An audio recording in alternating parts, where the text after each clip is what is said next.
मैं खुद अपनी बात करूं, छोटे छोटे बच्चे चींटियों को मारते रहते हैं बचपन में। छोटा बच्चा देखेगा चींटी जा रही, हाथ रख देगा, उसको मजा आता है छोटे बच्चे को। बोलो हाँ, आप भी छोटे थे ना, तो छोटे छोटे जो कीड़े पतंगे घूमते थे ना, उनको पकड़ के आप लोग मारते रहते थे। बोलो हाँ कि ना। अब बताइए, किसी को याद है कि आपने कितने जीव मारे हैं? किसी को याद हो तो बताओ। मुझे याद है कुछ कुछ कि मैं बचपन में ऐसे गलतियों से अनजान था, कुछ था नहीं, चींटियों के ऊपर पांव रख दिया। तो ये सब पाप तो था, लेकिन जब समझ आती है तब तक वो पाप हो चुके होते हैं। जब तक समझ आती है तब तक हम लोग बहुत सारे पाप कर चुके होते हैं, जाने और अनजाने में। कितने जीव हैं। मैं बचपन में छोटा था तो बंदूक लेके, मेला में नहीं मिलती बंदूक, तो गर्मियों में ना मक्खी बैठी रहा करती थी, तो मैं दूर से मक्खियों पर निशाना लगाया करता था बंदूक से। तो निशाना जाके सही लगे तो मक्खी मर जाए, और तब बड़ा मजा आता रहा, वाह निशाना सही लगा जाए। लेकिन बाद में पता चला यार बेफजूल पाप था ये। बोलो हाँ, तो ये पाप तो थे ना। आप में से भी शायद बहुत लोग ऐसे हों जो बचपन में ऐसे पाप किए हो, क्योंकि नॉलेज तो होता नहीं है, ज्ञान होता नहीं। अब वो पाप हैं। अब देखो हम लोग वो पाप भूल गए। अब मैंने कितनी मक्खी मारी होंगी ये मुझे भी नहीं पता, मैंने कितने इस तरह की जीव हत्या की होगी मुझे ही नहीं पता। लेकिन वो भले ना पता हो, पर वो पाप है तो साथ में, वो जब मौका मिलेगा घुस जाएगा। और फिर मुझे लगेगा कि हमने तो कोई पाप किया नहीं, फिर हमें ये क्यों मिल रहा है। नहीं, कई बार आप लोग भूल जाते, भुलक्कड़ है ना हम लोग क्या हैं? भुलक्कड़ है, भूल जाते हैं। किया हमने, आपका दिल दुखाया और भूल गए। हमने आपको गाली दे दी, अपमान कर दिया और हम भूल गए। हम भूल गए, ईश्वर थोड़ी भूला है। आपने कई बार ऐसे शब्द कह दिए कि सामने वाला रो पड़ा, हाँ या ना? इतना कठोर कह दिया, क्या ये पाप नहीं था? पाप 3 जगह से होता है, मनसा, वाचा, कर्मणा। पाप कितनी जगह से होता है? 3 जगह से। मन से पाप होता है। जैसे मन से पाप क्या है? जैसे आपने किसी पुरुष को देखा और देख के ही आपका मन उसकी तरफ चला गया, वाह कितना सुंदर है, ये मुझे मिल जाता। तो ये आपने उसे छुआ नहीं, पर मन तो चला गया, ये भी एक पाप है। ये मनसा पाप हो गया। पुरुष लोग स्त्री को देखते हैं, वाह कितनी सुंदर है, मन चला गया, ये भी पाप है। आप मानो ना मानो ये पाप है। आपने छुआ नहीं, आपने कुछ किया नहीं, आपने बोला भी नहीं कुछ, लेकिन आपका मन तो चला गया ना। पराई औरत में मन जाना पाप है, पराई पुरुष में मन जाना पाप है। अब गया मन, अब मन को कौन रोके? मन तो मन है, पर गया ना, वो पाप है। मनसा पाप। कौन सा पाप है वो? मनसा। दूसरा पाप होता है मनसा वाचा। वाचा मतलब वाणी से पाप। आपने बोल दिया, किसी को गलत बोल दिया, ये बूढ़े बैठे हैं, हमने बूढ़े का अपमान कर दिया, इन्हें जलील कर दिया, तो ये तो बेचारे चले जाएंगे, लेकिन इनका दिल दुख जाएगा। और जब दिल दुखेगा तो वो पाप किसे लगेगा? कि मैंने अपमान किया ना आपका, मैंने आपको जलील कर दिया, तो वो अपमान का वाचा पाप हो गया। मैंने वाणी से पाप कर दिया, आपका दिल कहां से दुखा दिया? इसलिए मन से जो आप सोचते हैं वो भी पाप है। बोलो हाँ। अच्छा एक बात बताओ मेरी माँ, आप जितनी पत्नियां बैठी हैं बताओ, पराये पुरुष के बारे में सोचना भी एक पतिव्रता नारी के लिए पाप है या नहीं? बोलो बोलो हाँ या ना।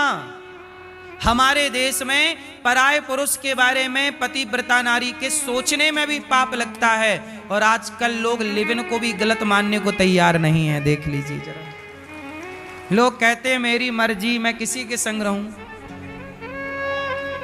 पराई औरत के संग रहें, पराई पुरुष के संग रहें। सोचिए हमारे यहां सोचना भी पाप है, तो छूना कितना बड़ा पाप होगा, और पराये पुरुष और पराये स्त्री के संग लिवन में रहना कितना बड़ा। लेकिन इसे आजकल कोई कानून कहता है, कानून इसकी इजाजत देता है। कानून अलग है, धर्म अलग है। धर्म इजाजत नहीं देता पराई नारी को देखने का, पर कानून इजाजत देता है। इसलिए देश कानून से चलता है, परंतु हमारा जीवन धर्म से चलना चाहिए। हमारा जीवन किससे चलना चाहिए? धर्म से। कौन बड़ा है? धर्म बड़ा है। पराई नारी को सूप न खा आई थी, क्या राम ने देखा? बोलो, क्या राम ने उसको देखा? बोलो, नहीं देखा।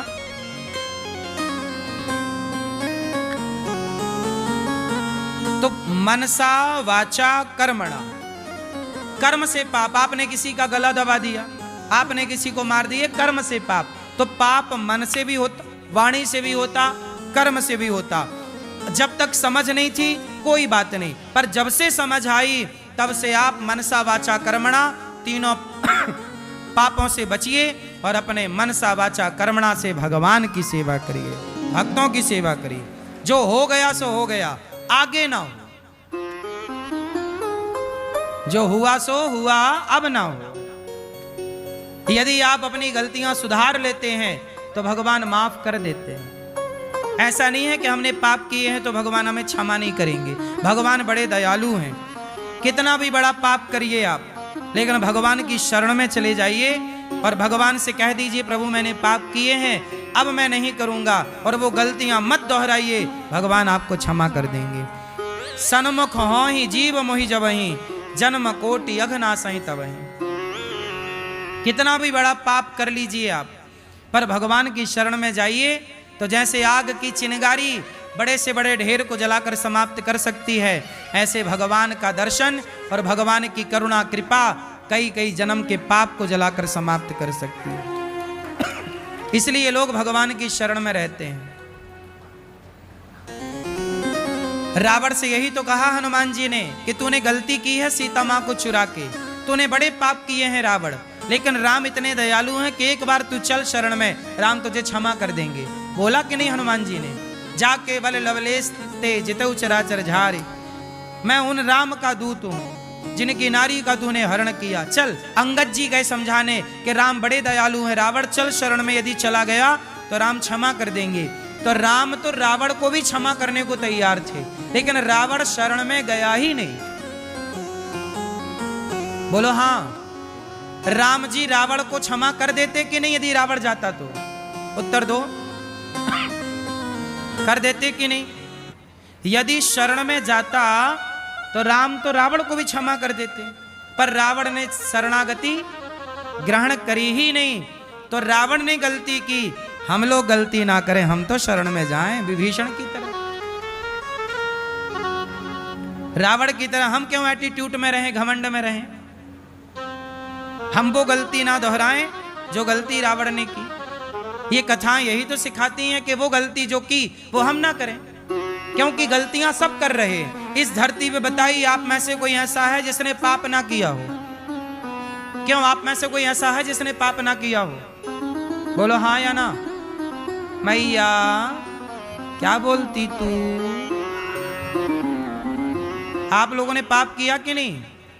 बोलो हाँ कि ना। इस धरा पर कोई ना होगा ऐसा जिसने कोई ना कोई पाप ना किया हो, सब पापी है। इसलिए अपने को पापी समझना चाहिए, पुण्यात्मा नहीं। हमारे पाप और पुण्य यदि तराजू में रखे जाएं तो सच मानो हमारे पाप ही ज्यादा निकलते हैं। लेकिन भगवान इतने दयालु हैं कि अजामिल जैसे पापी, जिसके 99 किलो पाप थे, पाप अधिक से अधिक थे, लेकिन उस पापी अजामिल के मुंह से एक बार मरते समय उसके बेटे का नाम निकल गया, नारायण। तो नारायण बेटे का नाम था, पर भगवान ने सुन लिया कि जाओ, मेरा नाम पुकार रहा, जाओ लेकर आओ। एक नाम के बल पर उस अजामिल का कल्याण हो गया। हुआ कि नहीं? इतने दयालु भगवान। तो जो भगवान आपके सारी जिंदगी के पाप एक नाम से समाप्त कर सकते हैं, क्यों ना उसे एक परमात्मा की शरण में चला जाए। उनके जितना दयालु कौन होगा। वो तैयार हैं हमें गले लगाने को। इसलिए जगन्नाथ जी के हाथ सदा ऐसे रहते हैं। जगन्नाथ जी के हाथ कैसे रहते हैं? ऐसे। ये देखो कैसे हैं। जगन्नाथ जी के हाथ सदा ऐसे रहते हैं कि मैं तैयार हूं तुझे गले लगाने के लिए, बस तू मेरी शरण में तो आ जा।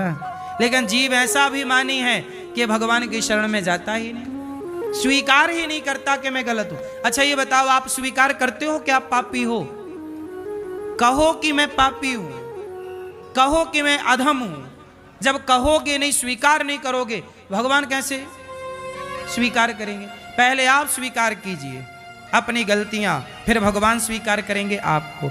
आप स्वीकार नहीं करेंगे तो भगवान बोले मैं भी स्वीकार नहीं करूंगा तुझे। तूने कौन सा स्वीकार की अपनी गलतियां? कहो हे प्रभु मैं जैसा हूं आपका हूं, मैं पापी हूं, नीच हूं, दुष्ट हूं, अधम हूं। कहो। आजकल है आदमी पापी और बड़ा पुण्यात्मा बना घूमता रहता है। अच्छा ये बताओ, आप लोग लोभी हो के नहीं, अभिमानी हो के नहीं, कामी हो के नहीं, हाँ या ना? ये सारी बुराइयां हमारे अंदर हैं। पर आप किसी को कह दीजिए तू बहुत कामी है तो वो बुरा मान जाएगा। किसी को आप कह दीजिए तू बड़ा घमंडी है, वो बुरा मान जाएगा। कहां घमंड कर रहा हूं? करता है पर मानता नहीं। मैया सो गई क्या मेरी माँ?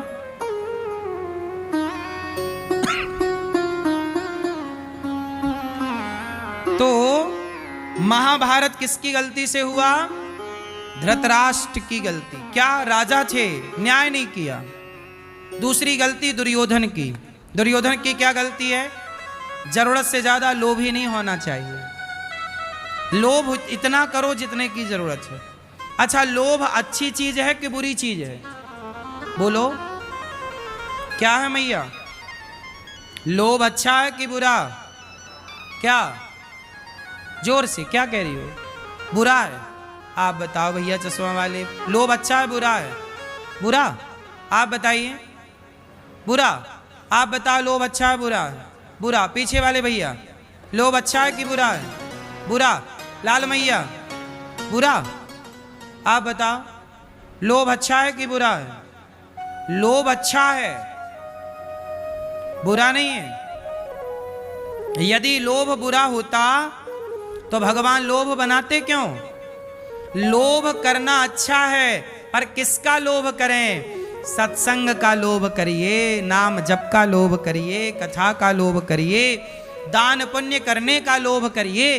भाई लोभ के पॉजिटिविटी भी तो है, नेगेटिविटी भी है, तो पॉजिटिविटी भी तो आप एक एंगल से क्यों देखते हैं? दूसरा पहलू भी तो है। लोभ बुरा नहीं है, यदि उसका यूज सही किया जाए तो लोभ अच्छा है। मुझे लोभ है, मुझे लोभ है, मुझे लोभ है कि मैं एक ऐसा स्कूल बनाऊं जहां कक्षा 1 से 12वीं तक बच्चों को मैं निःशुल्क पढ़ाऊं, CBSE बोर्ड की शिक्षा दूं और शिक्षा के साथ संस्कार दूं। मुझे लोभ है कि मैं बच्चों को पढ़ा लिखा के इस देश के संस्कार उन तक पहुंचाऊं। ये लोभ सही है कि गलत है? आपको अपने बच्चों को पढ़ाने का लोभ है, मुझे भी लोभ है कि मैं 5-7 हजार बच्चों को हर साल तैयार करूं, शिक्षा भी दूं और संस्कार भी दूं। CBSE बोर्ड का स्कूल बनाऊं। मैं बनाने जा रहा हूं, आपका आशीर्वाद रहा तो मैं सोच सकता हूं, बाकी आगे हरी इच्छा। तो मुझे लोभ है कि मैं ये काम करूं। बताओ ये लोभ सही है कि गलत है? लोभ सही है यदि यूज। अब लोभ गलत कब हो जाता है? जब आदमी पैसा आए और रखता जाए तिजोरी में, कोई 1 रुपए खर्च ना करे, बस मेरा ही मेरा भला हो, किसी का भला हो ना, ऐसा लोभ नहीं। हे भगवान, सुदामा जी की पत्नी के पास जब विश्वकर्मा जी गए कि मैं आपके घर को सोने का बनाऊंगा क्योंकि आपके पति द्वारिकाधीश के पास गए हैं, तो सुशीला बोली कि मेरा घर बाद में बनाना, मेरे पति को जो लोग भिक्षा देते थे पहले उनका घर तैयार करो। जो सबका भला सोचे उसका लोभ करना सही है कि नहीं? आप भी लोभ करिए और ज्यादा पैसा कमाइए और ज्यादा पैसा कमा के उसको समाज की सेवा में लगाइए। अब ये हमारे अमित भैया हैं, ये भी पैसा कमाते हैं, इनको भी लोभ है, पर ये इनका लोभ क्या है कि अपने माँ को भागवत सुनवाऊं, अपने माँ को तीर्थ करवाऊं। पैसा होगा तो ये सब करा पाएंगे, पैसा नहीं होगा तो क्या करेंगे। आज इन्होंने वृद्ध माताओं की सेवा की, दान किया, तो दान करने के लिए भी तो पैसा हो, और पैसा कहां से आएगा भाई? मेहनत करके कमाओ, उसका लोभ होना चाहिए थोड़ा। जो है उचित लोभ सही है, अनुचित लोभ गलत है। बात समझ में आई? मुझे आपको आपकी पत्नी का लोभ तो होना चाहिए, पराई औरत का लोभ ना होना चाहिए। अपने धन का लोभ तो हो कि जितना मेरा है वो मेरा है। अब जैसे ये पैसा यहां पड़ा है, ये मेरा है, ये मेरा है, पर ये पैसा वहां पड़ा होगा वो मेरा नहीं है। बोलो हाँ, आपका पैसा रास्ते में गिर जाए और मैं पीछे पीछे जा रहा हूं, 1 करोड़ रुपया पड़ा है, तो वो मेरा नहीं है, मुझे उसका लोभ नहीं है। पर मेरा 1 रुपया गिर जाए तो मुझे लोभ है, मैं उठा के जेब में डाल लूंगा, मेरा है। अपने का लोभ रखिए साहब, पर दूसरे का लोभ ये है। 2 धाराएं हैं, एक पॉजिटिविटी, एक नेगेटिविटी, 2 विचारधारा। बात समझ में आई कि नहीं? तो लोभ गलत नहीं है यदि सही वे पर है तो। भैया क्या बोलती हो, सही है कि गलत है? आप अपने पैसे का लोभ करिए, पर दूसरे का लोभ अपना बचाओ, और अपना लोभ करिए कि मेरे द्वार पे संत आए, मैं रोटी खवाऊं, मैं सेवा करूं, भगवान मुझे इतना दो कि मैं समाज की सेवा और कर सकूं। ये लोभ होना चाहिए। मुझे लोभ है, मैं ज्यादा पैसा, मेरे पास आज कितना पैसा है लोगों के पास, मेरे पास इतना पैसा होता तो मैं ना जाने देश के कितने स्थानों पे स्कूल बना बना के समाज की सेवा कर देता। पर पैसा नहीं है, इसलिए थोड़ा मजबूर हूं, क्या करूं। जो पैसा आता है उससे काम होता है। तो मेरे को भी लोभ है कि पैसा आए तो ये अच्छे काम हो। बताइए मेरा लोभ सही है कि गलत है? बोलो मेरी माँ, मुझे भी तो कमाना पड़ता है ना। मेरी माँ 300 माताएं, नहीं कमाऊंगा कैसे काम चलेगा? लोभ तो है, लोभ गलत नहीं है यदि सही है तो। चलो दूसरी बात करते हैं, काम। काम गलत है कि सही है? काम मतलब काम वासना।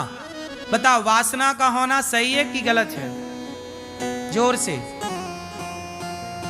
सही है गलत है? फास्ट।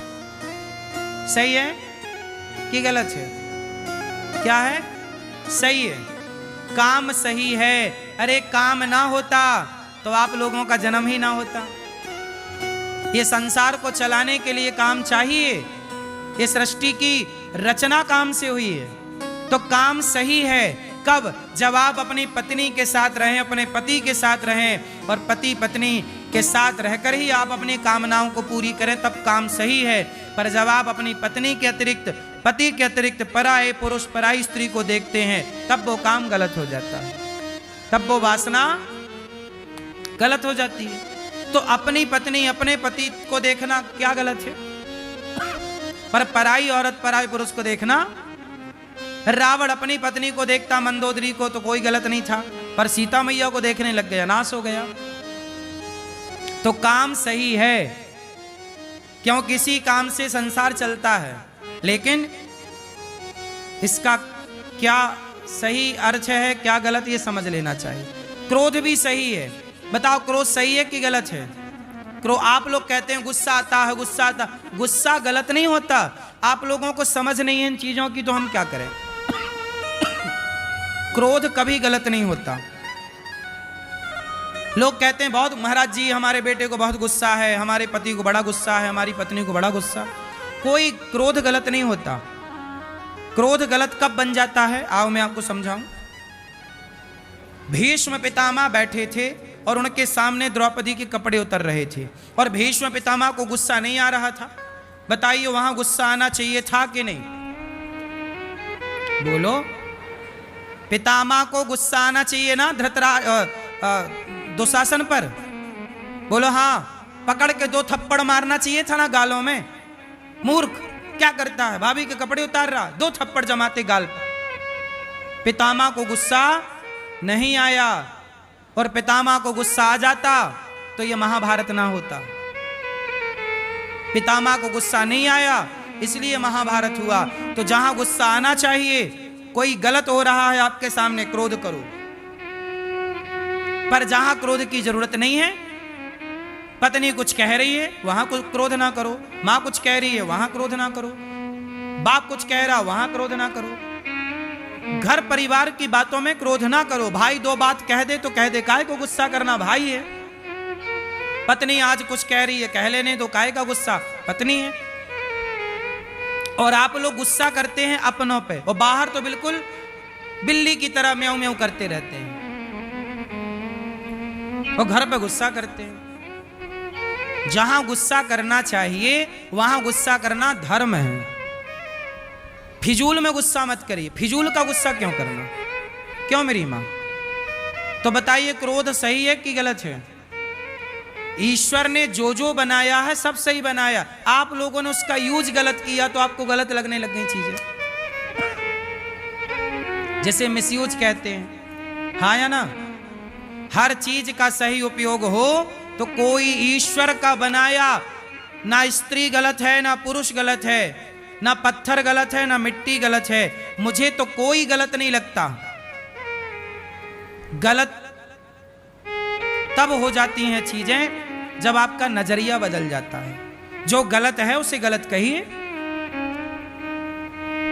हाँ या ना?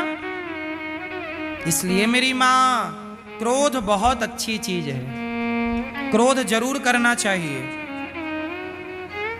उन पर क्रोध करो जो आज भारतीय संस्कृति को बिगाड़ने पर तुले हैं। मैंने तो भारत की संस्कृति को बनाने के लिए एक वक्तव्य दिया, उस पर विवाद खड़ा कर दिया मीडिया ने। तो बताइए, मेरा कहा हुआ समाज के लिए सही था कि गलत था? लिविन में मत रहो बेटा, लिविन में मत रहो। पराई स्त्री पराये पुरुष के संग मत रहो, अपने को किसी के आगे मत परोसो, अपने आप को किसी के आगे मत परोसिए। ये मेरा वक्तव्य सही है कि गलत है? अब कुछ लोग कहते हैं कि आप कौन होते हैं रोकने वाले? तो ये समाज को ये लोग गलत दिशा में ले जा रहे हैं जो कह रहे हैं कि आप कौन होते हैं रोकने वाले। हम कहते हैं आप सब रोकने वाले हैं। कोई भी बच्चा गलत करता हुआ दिखे, आपका धर्म है कि आप उसे समझाओ कि बेटा ये गलत है। अब ये थोड़ी कि भाई आप कौन होते हैं बोलने वाले, नहीं, हम भारत में रहते हैं, हम कोई अमेरिका थोड़ी रहते हैं। हमारे भारत में तो हमारे गांव में कोई बूढ़ा व्यक्ति आ जाता था ना, तो मोहल्ले के बच्चे बैठे रहते थे, लड़का लड़का हम लोग बैठे रहते थे, और गांव का कोई बुजुर्ग आ जाता तो हम लोग खड़े हो जाते थे उस बुजुर्ग के सम्मान में, जबकि वो कोई लगता नहीं था रिश्ते में। कोई लड़का बीड़ी पी रहा था और बूढ़ा आ गया, तुरंत बीड़ी छिपा लेता था। बोलो हाँ, ये दौर किस किस ने देखा है?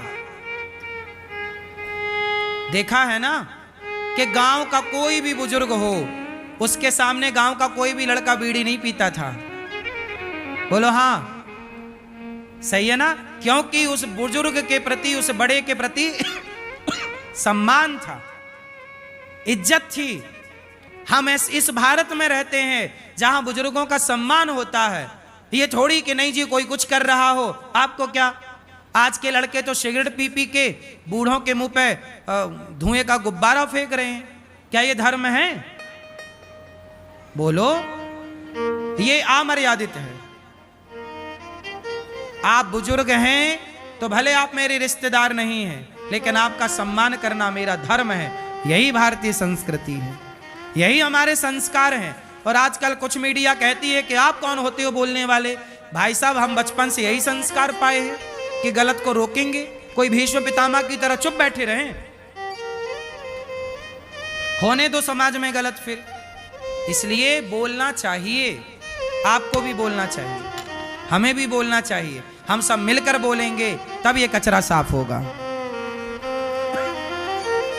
मैया, सही है कि नहीं? आप लोग बताओ, बोलना सही है कि गलत है? ये लोग कहते हैं कि कोई माई लाइफ माई चॉइस, आप कौन होते हैं? हम क्या उत्तर दें, बताओ फिर?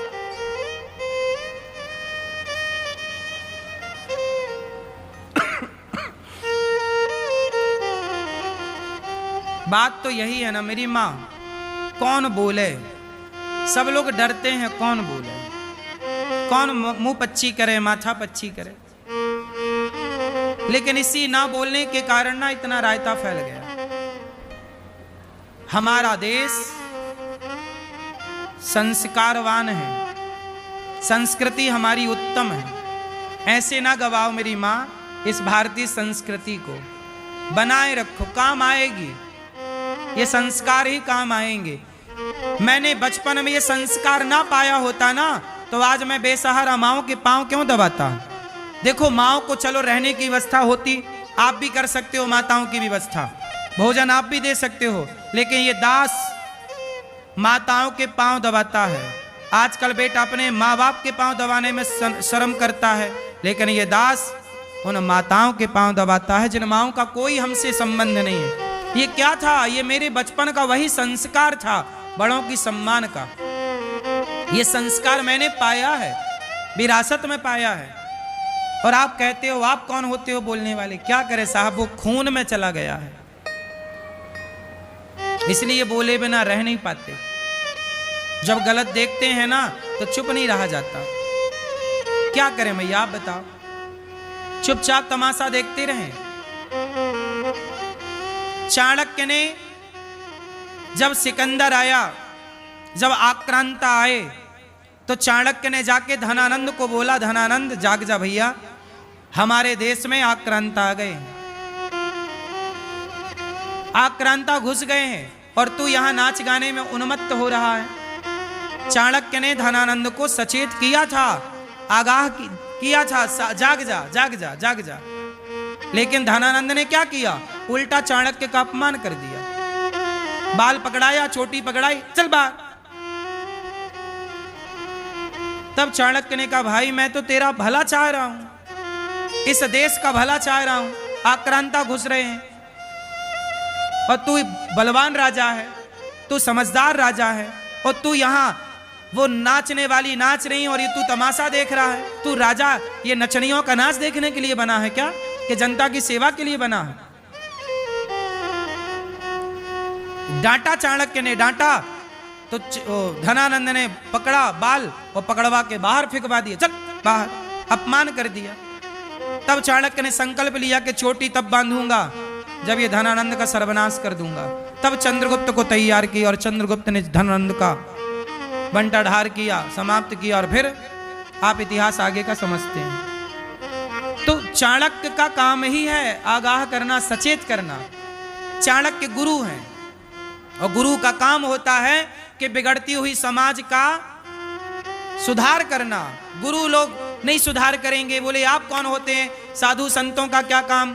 क्यों? साधु संतों का यही काम रहा कि समाज को सही दिशा पर रखना, कोई भटक रहा हो तो उसे रोकना, यही संतों का काम रहा। और हम वही काम कर रहे हैं जो संतों को करना चाहिए। अब इसे कोई स्वीकार करे या ना करे, क्यों भैया? संत पहरेदार होते हैं। संत क्या होते हैं? बोलो, समाज के पहरेदार, कि कोई कुसंगति तो नहीं घुस रही है समाज में, कोई गलत चीज तो नहीं, यदि घुस रही है तो तुरंत पहरेदार का काम है रोकना। इसी तरह चाणक्य ने रोका, इसी तरह ये दास अनिरुद्ध रोकने का प्रयास करता है कि लिव इन भारत का कल्चर नहीं है, इसलिए लिव इन भारत में नहीं घुसना चाहिए। पहरेदार हैं हम, इसलिए समय से समझ गए और समझा रहे हैं, तो हमारा लोग विरोध कर रहे हैं। विरोध लिविन का नहीं कर रहे हैं, विरोध अनिरुद्धाचार्य का कर रहे हैं। बताइए, विरोध अनिरुद्धाचार्य का होना चाहिए कि लिविन का? बोलो, आप में से कोई अपनी होने वाली पत्नी, लिविन में रहने वाली को पत्नी के रूप में स्वीकार करेगा, या पति के रूप में कोई स्त्री पुरुष को स्वीकार करेगी? लिविन वाले को पता चल जाए कि लिविन में था या थी तो कोई स्वीकार करता है? फिर तो भारत का कल्चर है ही नहीं ना, ये अंग्रेजी कल्चर है। और हम अंग्रेजी नहीं, हम अंग्रेज नहीं हैं, हम सनातनी हैं। सनातनी को सनातनी रहने दिया जाए, अंग्रेज ना बनाया जाए।